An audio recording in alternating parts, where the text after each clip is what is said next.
Une vue imprenable sur les toits de Bruxelles, dont Stanislas Eskenazi ne profite plus vraiment depuis septembre. L'avocat est de passage dans son cabinet pour quelques heures seulement, avant de repartir pour Paris, où il défend l'un des principaux accusés du procès des attentats.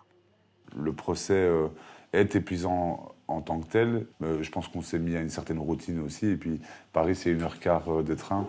Et à la différence des policiers belges, nous, on n'a pas de problème à le faire, l'aller-retour.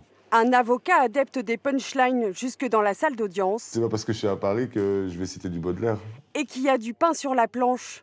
Il défend Mohamed Abrini, accusé d'avoir joué un rôle central dans la préparation des attaques de Paris. Stanislas Eskenazi le défend depuis le jour de son arrestation il y a 6 ans. Il s'était croisé adolescent à Molenbeek. Il m'a fait l'honneur de me demander de le défendre. C'est pas pour autant que je considère les faits pour lesquels il est poursuivi honorable, parce qu'il faut toujours préciser. Donc voilà, j'ai accepté avec responsabilité ce dossier.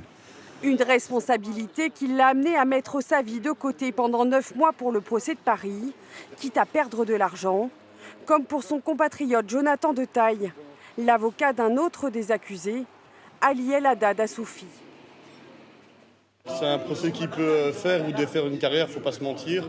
Je pense que la plupart des jeunes avocats qui ont vraiment entre guillemets le feu sacré et qui veulent être des vrais pénalistes sont obligés de dire oui. Sinon on doit se remettre en question. J'espère pour tous qu'on n'aura plus jamais à connaître de tels procès. Parce qu'in fine, s'il y a 2500 parties civiles, c'est qu'il y a autant de personnes qui ont souffert dans leur chair. Maintenant, en qualité d'avocat, c'est le procès rêvé dont on aimerait bien ne pas rêver. Les deux hommes partagent une colocation en plein cœur de la capitale. Ce jour-là, ils vont retourner au procès après 10 jours de pause inopinée. Le client de Jonathan Detaille avait contracté le Covid-19. C'est pas envisageable de faire le procès sans lui. C'est quelqu'un qui attend juste de pouvoir s'exprimer depuis maintenant plusieurs années. Donc effectivement, il va falloir être pugnace. Son client s'expliquera devant la cour dans 10 jours. Mohamed Abrini en mars. Des interrogatoires décisifs pour ces hommes et leurs avocats. Lorsqu'on regarde un dossier, on peut se dire c'est cuit d'avance. Je ne défends pas quelqu'un qui prétend ne rien avoir avec les attentats de Paris. Je défends quelqu'un qui prétend avoir une participation limitée et que donc c'est pour cela qu'il doit être jugé. Leur client encourt entre 20 ans de prison et la réclusion criminelle à perpétuité.